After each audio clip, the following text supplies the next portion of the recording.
Welcome back to Getting to the Top, where I interview transformational leaders about their leadership journey. And today, without exception, I think this might be the most impactful interview of my career. Not only is she a dear friend that I've had for several decades, she is remarkable and amazing in every way there is to be remarkable and amazing. But when you hear this story, I think you will realize that no matter what you think your excuse might be, you have none. She is a 2021 Presidential Executive Clemency recipient, being freed after serving nearly 17 years in federal custody as a first-time offender. Prior to her incarceration, she practiced law in Atlanta, Georgia, after graduating from John Marshall Law School. She's an honor graduate from Florida A&M University, where she earned a BS in journalism. Since her release, Chalana is a vocal advocate for criminal justice and prison reform. She's a sought-after keynote speaker and is the author of the upcoming book, Collateral Consequences. And I can't tell you how much I can't wait to read this book. She currently volunteers as a project manager for CAN-DO Clemency, co-chairs a legislative reform cohort, and served as the administrative in-reach coordinator for the Ladies of Hope Ministries. She's been an organizer for the Women of Color Initiative in Georgia Survey Project.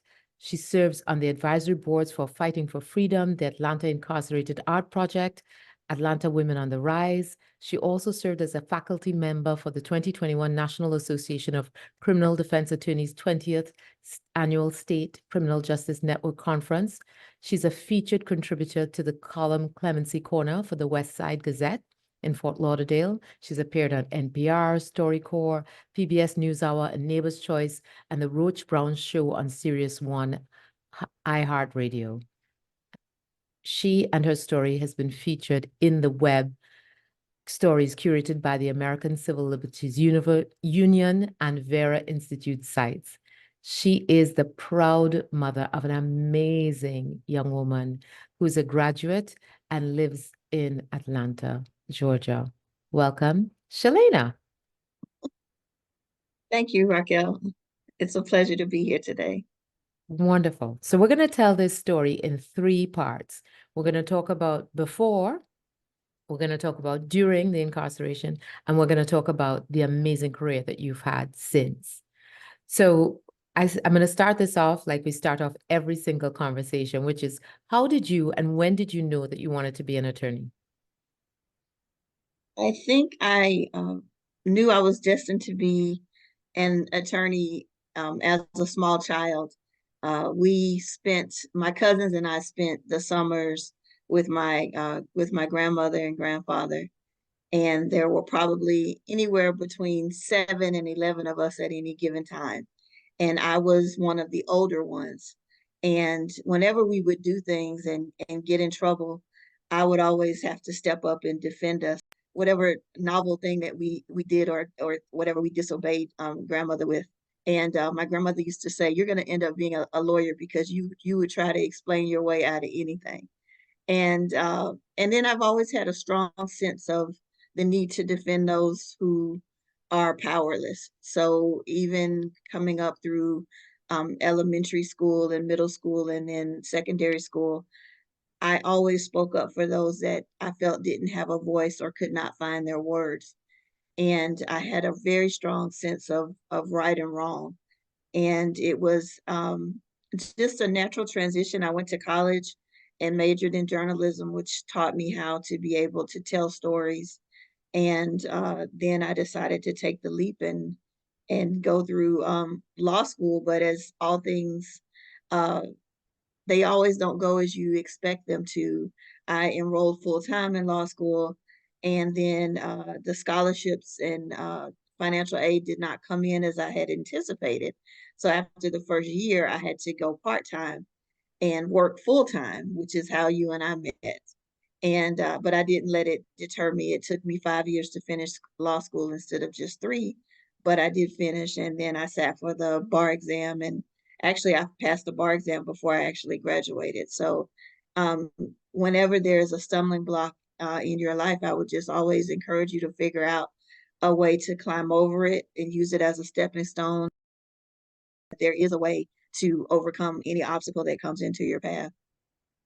I absolutely agree. And we met working in Atlanta, and we had such good times. You were like, while we're very, very close in age, you were very much like a big sister. You had, you were so much more experienced than I was in everything. You were absolutely sophisticated in every way. And I just followed you to the end of the earth, to California and back. And and we Yeah. always had a blast. You were always like fun and smart and sophisticated, and nothing's changed. So then you have this career, you decide to become an attorney, you go through this process, and then this unthinkable thing happens where everything that you thought was real was not real. And suddenly you are behind bars. And we stayed in communication on and off, not as close as we had been. But even then, you were advocating, you were training, you were bringing people up, you just didn't let it diminish you in any way. And so how were you able to do that, to take that strength, that tower of a person? She's also really, really tall. That tower of a person that you were on the outside, and translate that to being that same kind of person on the inside. Well, first of all, I have to say, your vision of me is much greater than what I actually was. Because when I found out that I was indicted, I remember my attorney calling me and saying, "Hey, you're going to have to come to the courthouse and turn yourself in because you've been federally indicted." And I'm like, "For what? What are you talking about?" And then he proceeds to tell me, "Well, you remember the thing that happened with your clients 2, 3 years ago? Well, they've come back and they've indicted you as a part of the conspiracy." And I remember I was leaving a meeting, and my knees just buckled, and I Wow. just literally sat down in the middle of this hallway in this office building. And I'm like, "You're going to have to explain this to me again because I don't understand what you're saying." And at that time, my daughter was 3. So I had to call my parents and say, "I need you guys to meet me," because I was living in South Florida at the time. "I need you to meet me in Atlanta. I have to go turn myself in, and I need you to get the baby." And so my parents came up and they got her, and my dad and I went to turn myself in. And it was surreal because I have never been in trouble in my life. I've never had detention.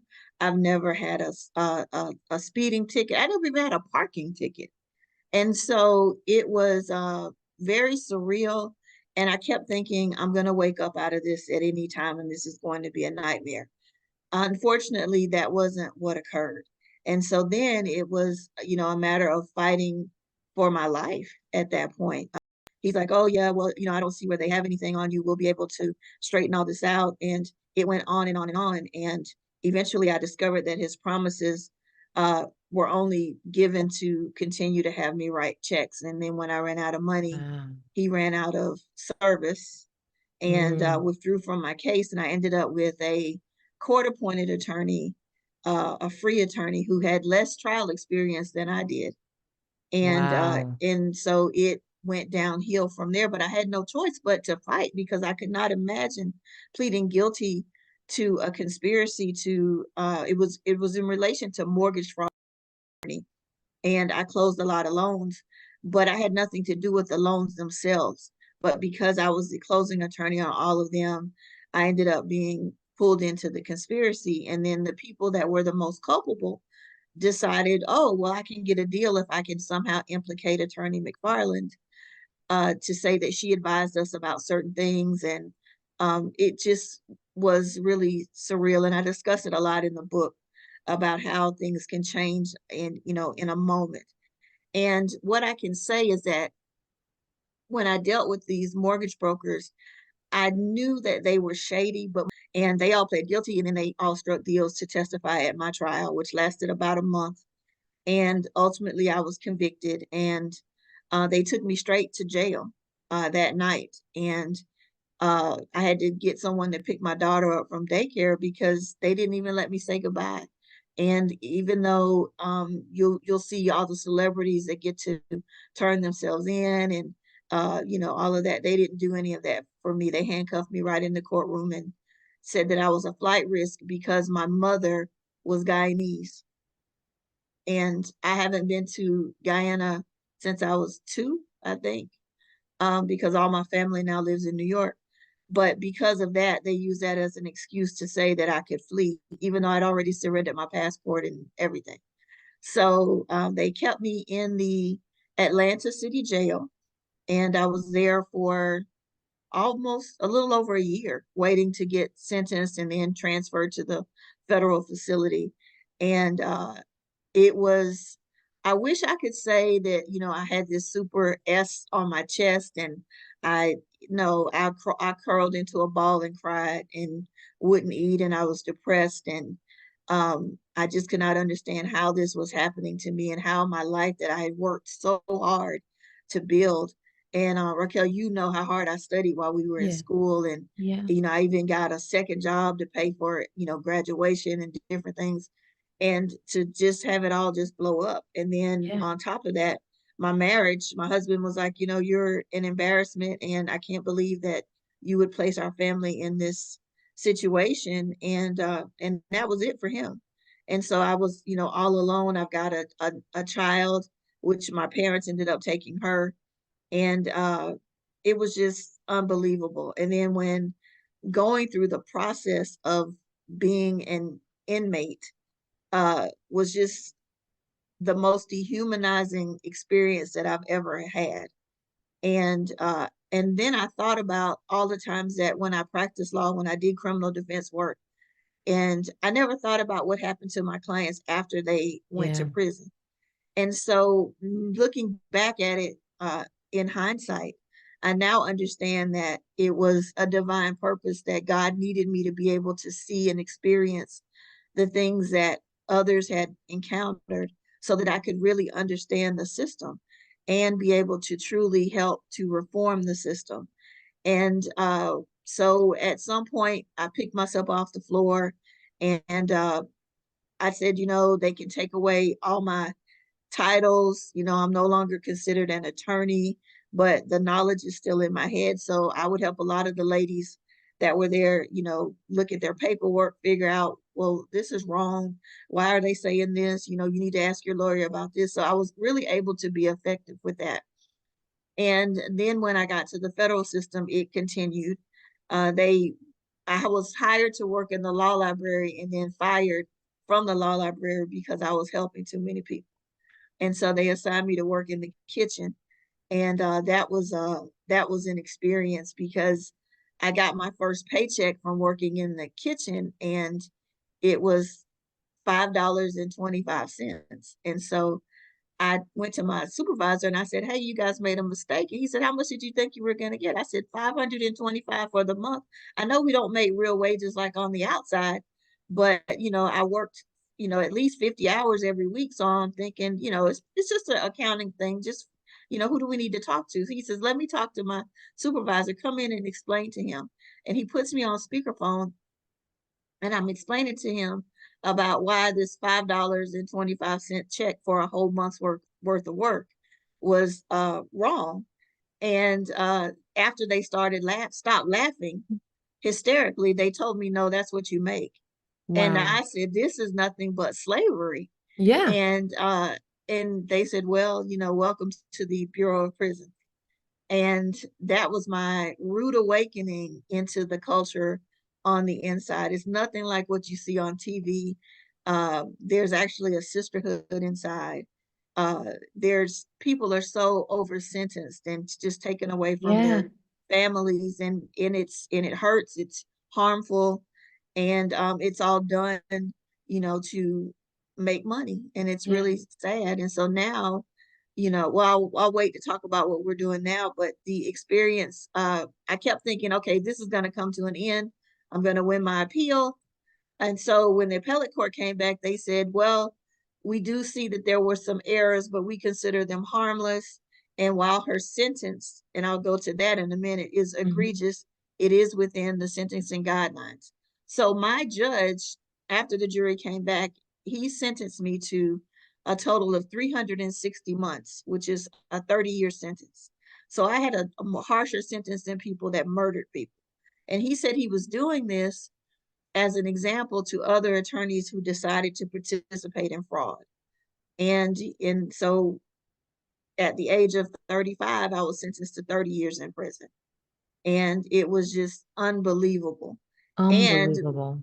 yeah, truly. Yeah. And No, I remember sort of watching from the outside and like 30 years. I'm like, how many people did you murder?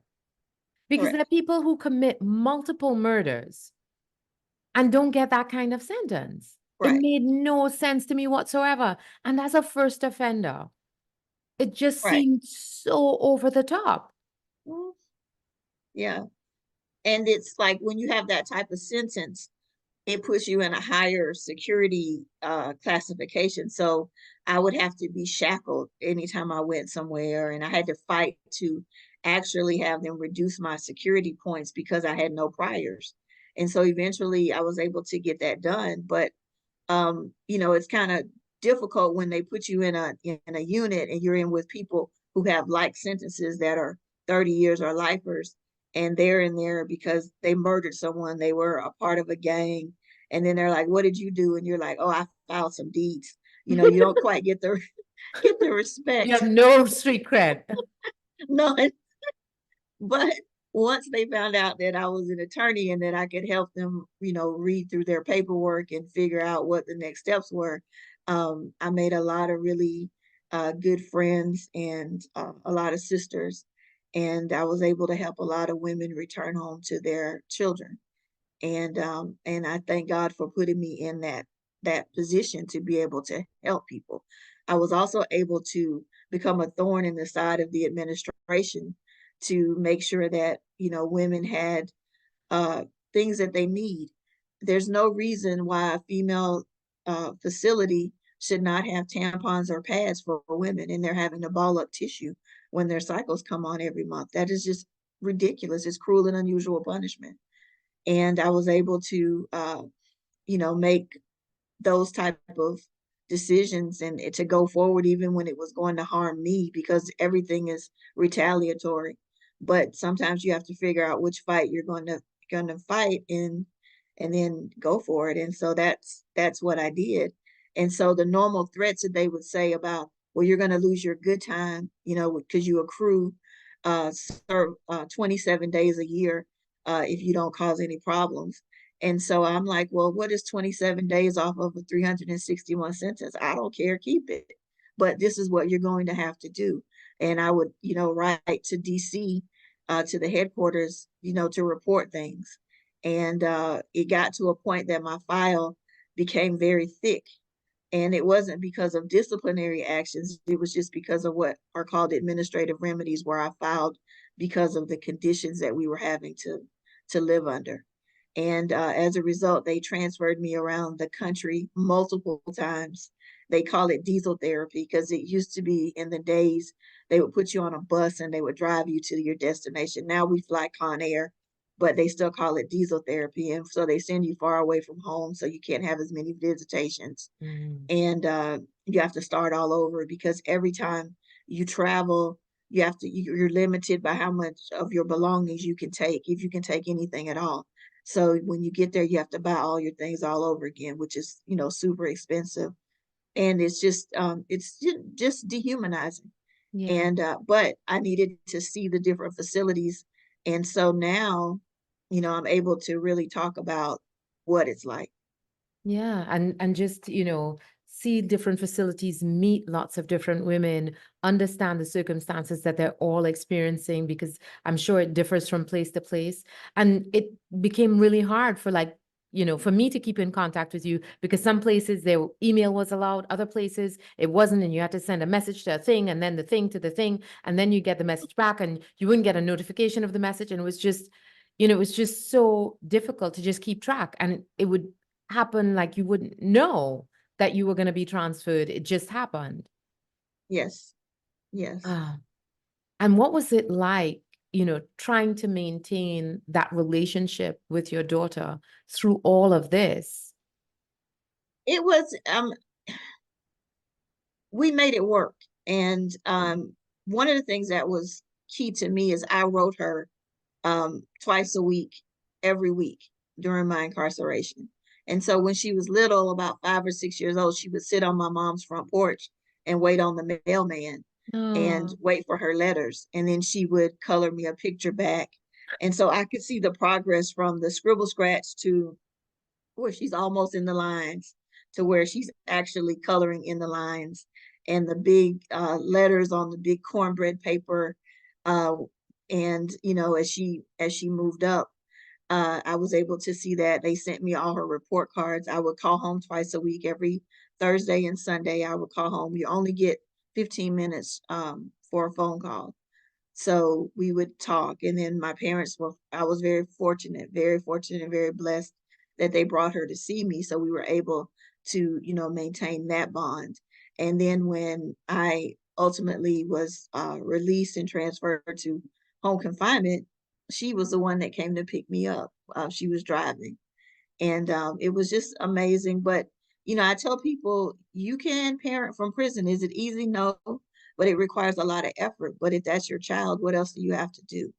And like I said, I was very blessed that my parents were raising her, because I never had to worry if she was cold or hungry, if she was being, molested or anything like that.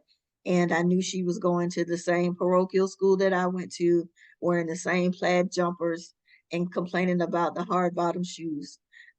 So I knew, and she even had some of the same teachers and oh, nuns wow. that I had. So, I could really, you know, understand where she was and what was going on. And then when she decided she wanted to play sports, I would have the ladies paint their socks so that for the entire team, with their numbers on it and their little logo, we would hand paint it in the arts and crafts unit and then send it out. And so they would all have these custom socks and custom, shirts and different things that we could do.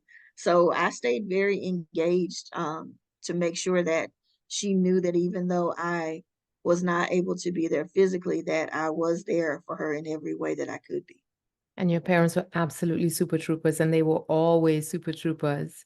Yeah, And you were so, so blessed to have them, yeah, making sure that you were able to mother in the way that only you could.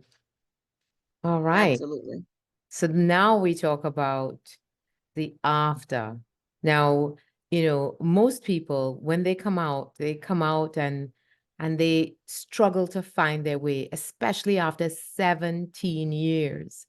And you literally came out and shot to the top of, working with prison reform, working, in the highest offices on these kinds of things. And I was like, it is just like you to not miss a beat.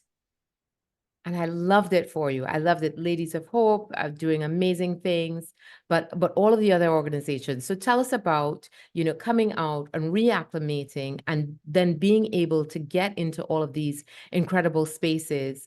I think the story itself certainly was one that just captivated people's attention. But how were you able, well, one, you managed to maintain being you before, in, and after, and it didn't break you at all. I remember the first time that I saw you after, you just looked as spectacular as always. You were just as like, listen, I've missed nothing. I think one of the things about prison is that it's designed to break you down, and it Yeah. does that. And so you have to determine who you are and what you stand for and what you believe. And so the thing that got me through was my faith. As a believer in Jesus Christ, I prayed my way through every day, every night. It was not my strength, but Jesus's strength, and me relying on Him to carry me forward. Fortunately, I was at institutions where they had strong religious services, and so I was really able to attend church and Bible study, and really get into my Word. And I was raised in the church with my parents, so it wasn't like it was new to me. But as we become adults and life happens, you sometimes kind of stray away from that. You opt to I'm going to go to brunch this Sunday and not church, so you, it, your life gets in the way. And so one of the things about being inside is that, you don't have a whole lot to do. You may have a little job where you go maybe 5 or 6 hours a day for the most part, and the rest of the time it's up to you to entertain yourself. So a lot of the women, they watch the TVs, and I have always been a reader, and so I would read anywhere from, I don't know, 5 to 6 books a week of all different types of things. And and so I learned, even though I was away and I didn't understand everything that was going on with technology, because you have to understand, I went in 2005 and I came out in 2020. So you're talking about 15 years of technology. And when I got in the car, when my daughter picked me up, she handed me an iPhone, and I'd never done a touchscreen before, so I didn't even know how to turn it on. I didn't know what any of it was. I had read about it, and I could tell you from reading, Wired magazine and Popular Science, all the features that were on the iPhone. I think I had a 9 at the time, or 10. I could tell you all the features, but I didn't know what they were. But I did, I read a lot, and to try to keep myself up to speed. And then when ladies would come in that were new commits, I would say, "What is Instagram? What is Facebook?" Because I never saw any of that. When I went in, we had MySpace, and we really weren't even using that. And so it was very different for me. And then one of the things that, even though I was incarcerated, my body was held, but my mind was free.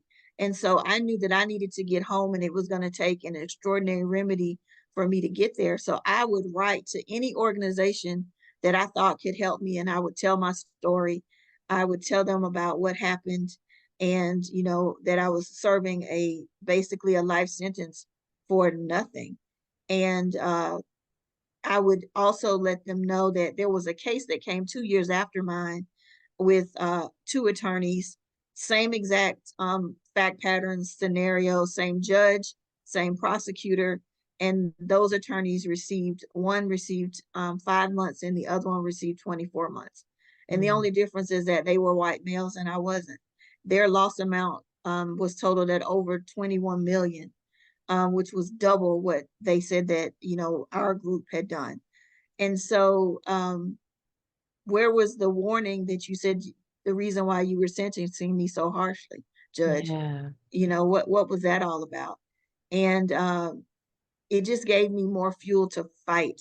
And Yeah. so I would actually have to get permission from the administration to buy extra stamps because I was sending out so much stuff. And but I would also encourage other ladies to fight for themselves too. You never know when the law is going to change. You just don't know. So you have to be ready. And as it happened, none of us expected for COVID to happen. Mm. And as we sat there every day in the TV rooms and watched the numbers of the body counts, we were terrified because we knew it was only going to be a matter of time before COVID came inside.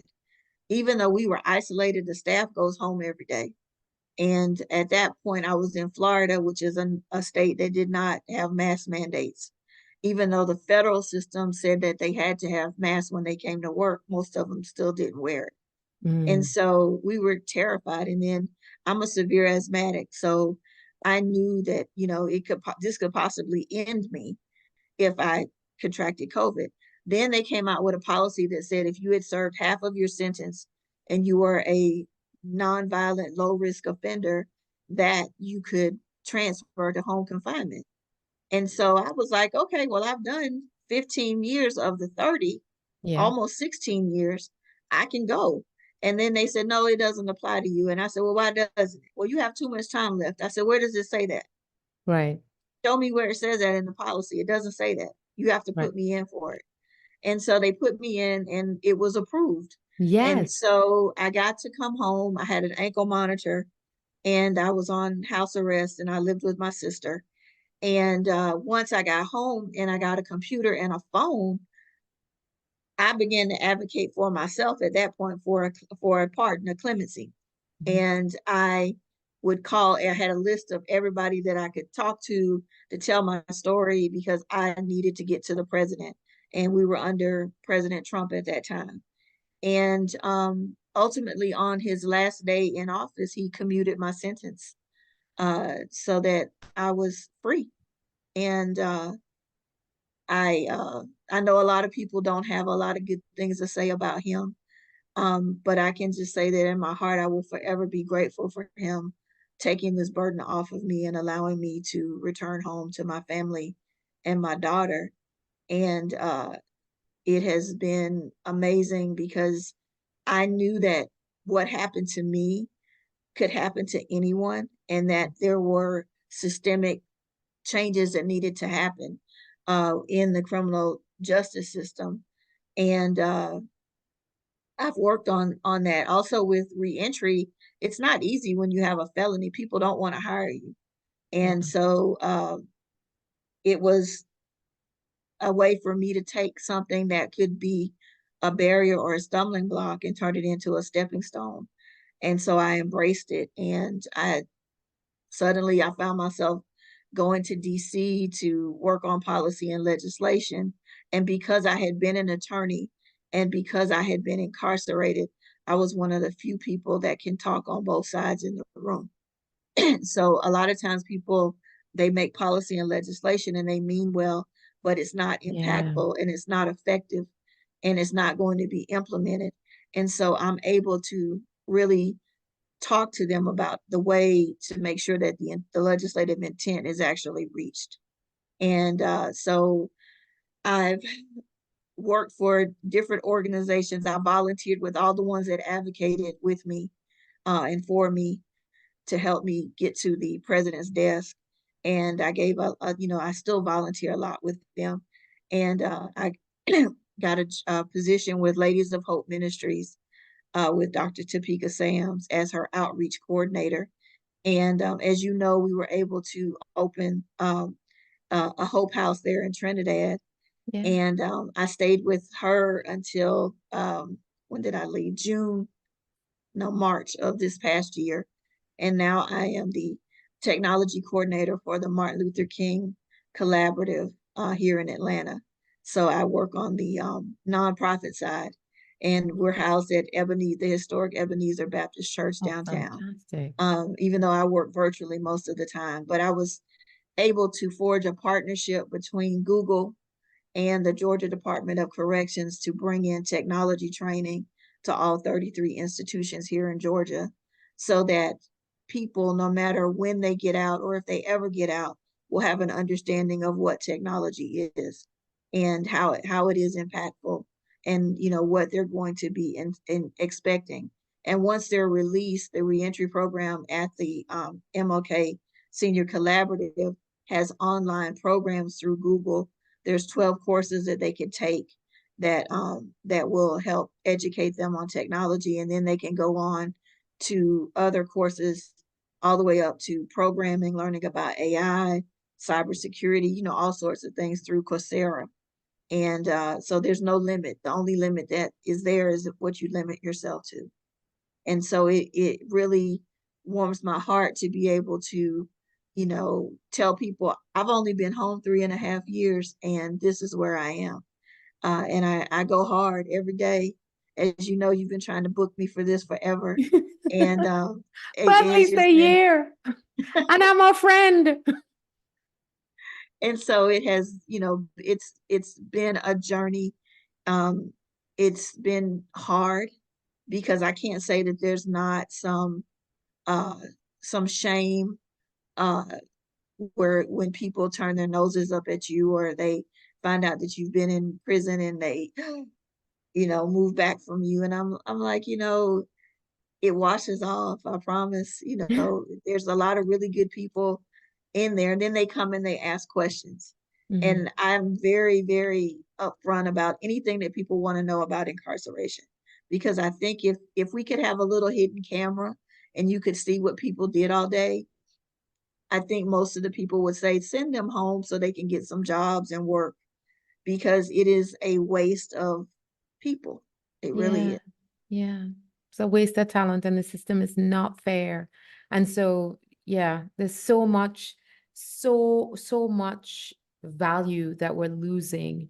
And also the fact that you have this unique perspective, having been an attorney and been incarcerated, and also to have a woman's perspective, which we don't Mhm. get enough women in those spaces that can Yes. advocate on our behalf for things like, you know, cycle products and making sure that we have what we need, just it for basic human decency. Yes. So hats off to you and all of the amazing work that you've done.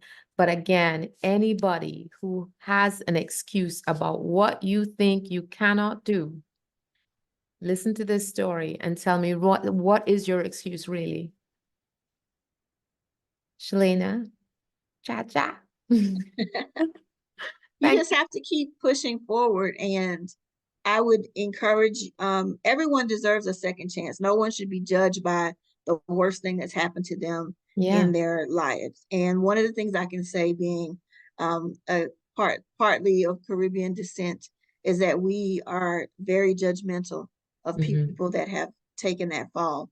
And so everyone who's listening to this, I would encourage you to forgive and yeah, embrace them and give them a second chance, and understand that their children were not sentenced with them. So mm, if there's nothing else that you can do, that grandmother that's in the neighborhood that has those children, even if it's just stopping by from the market and dropping off some things or some clothes that your children don't want to wear anymore because it's not the right designer, reach out, because this impacts whole communities. yeah, And and it's just very important that mass incarceration end, particularly for women, because the woman is the backbone of the family, yeah, and children need their mothers. And so, offer a job if it's something that you feel that they can do. I know that they have a criminal record. We tried there in Trinidad. It was very difficult to get placement for some yeah, of the women. So I would encourage, people to give it a new look with fresh eyes. yeah. Yeah. Beautiful. I love that call to action.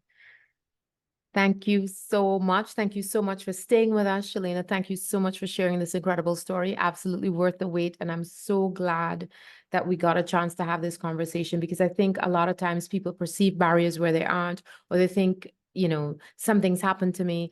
And I think you're right about being judgmental as a community. But if you were to be judged by the worst thing you've ever done, what do you think would be the outcome? At the end of the day, we are all human beings.